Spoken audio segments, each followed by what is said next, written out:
Jadi dulu bapak ini di atas sana sampai 40 hari. Tapi nggak ada yang tahu, cuma saya sendiri yang tahu. Dirahasiakan. Itu diam-diam. Diam-diam orang jaga sendiri, yang jaga itu nggak tahu.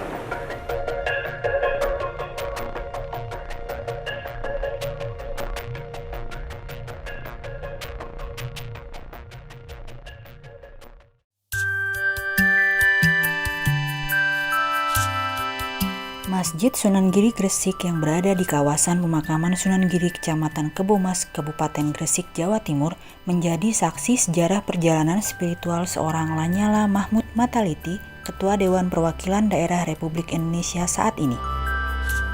Merupakan titik balik transformasi kehidupannya berawal dari tempat ini. Sekedar mengulang kisah pada tahun 1986 hingga tahun 1987, Lanyala banyak menghabiskan waktu di masjid ini untuk mendekatkan diri kepada Allah. 40 hari Lanyala menyendiri di atas menara masjid untuk berhalwat dengan Allah Sang Pencipta, berzikir serta melakukan ritual ibadah wajib dan sunnah guna menempa diri menjadi pribadi dengan sisi spiritual yang baik. Jadi dulu bapak ini di atas sana sampai 40 hari. Tapi nggak ada yang tahu, cuma saya sendiri yang tahu.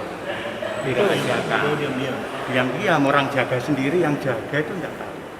40 hari itu nggak dikasih makan minum itu? Saya yang ngasih, saya yang ngirim, karena dulu kan belum ada aqua, ya nasi bungkusan, pincuan itu loh, daun, nah itu saya kirim, sama air kendi, nah itu air matang, 86, 87, 86 Juli gitu loh, tapi 87. Kalau istirahatnya di sini ada beduk, Pabu itu tidurnya di bawah beduk itu, jadi bantalnya itu baloknya, tiangnya beduk itu kan ada itu di bawahnya ada bantal. Dia berdoa. Memang dia masih nol, belum ada kerjaan Bapak. Jadi masih perjalanan dari lulusan sekolah kuliah itu ketemu ayah Bang Jari, itu namanya Kiai Jari, itu jalan kaki ke wali-wali, sunan-sunan itu wali 9 itu di jalan kaki sampai berapa bulan itu. Nah makanya dia riado di atas itu. Dia minta kepada Allah supaya diberi kerjaan dengan baik, dengan buka, dengan apa ya, pokoknya dia yang Bapak itu bagaimana untuk bekerja yang baik.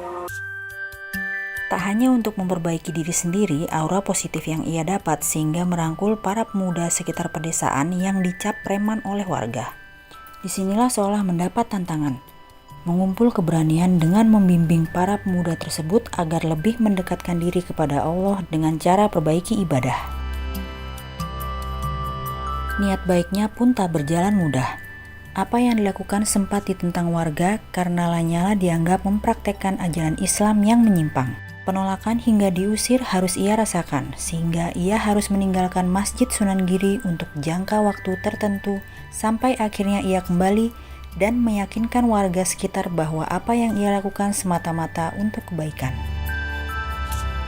Di sini tuh bukan kok enak di mata masyarakat diterima dengan baik, enggak. Tantangannya luar biasa. Dari masyarakat itu sholat di masjid pernah diusir. Kenapa? Dimatikan lampu, kesalahpahaman gitu loh. Akhirnya masyarakat sini enggak cocok, dikeluarkan Bapak. Tapi Bapak menerima. Akhirnya datang lagi gitu, tahun 89. Bikin pameran ajur Bapak tahun 89.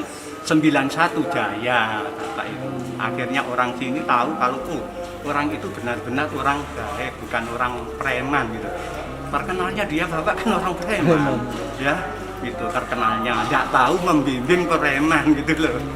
Di sini itu kan ada orang nakal dirangkul, dikasih penasehat, diajak ke makam itu, diajak ke masjid sholat itu Bapak. Tapi dipikir orang masyarakat itu ketua preman.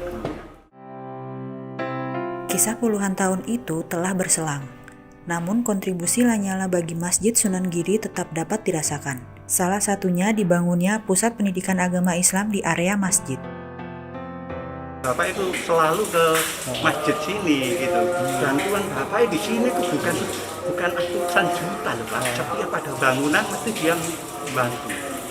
Saya diberi tahu kalau ada bangunannya seperti begini-gini kan, nanti tahu di kakak itu kalau ada rezeki ngasih. Sampai sekolahan sini bangunan bapak.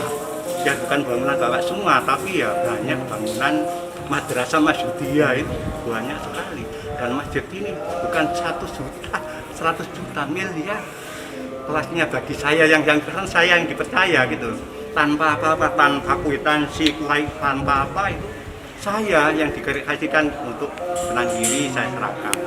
Ya, waktu SBB pertama itu, melarat-melaratnya itu dikasih impakan semua waktu puasa. Dikasih beras, dikasih itu digondol semua. Gitu. Ya tahun kemarin itu. Nah ini bapak ini baru datang lagi, karena kan sudah di Jakarta, sudah dinas gitu. Kalau masih di Surabaya sering kesini malam. Jam setengah 12, nanti mau pulang subuh, kadang subuh itu bapak ini. Memang dia tuh senang puasa, senang sholat bapak. Saya akui, saya bimbingan bapak juga. Saya orang sini asli, tapi saya ini bersyukurlah ketemu bapak bisa menjalani ibadah sholat 5 waktu itu pembimbingan bapak.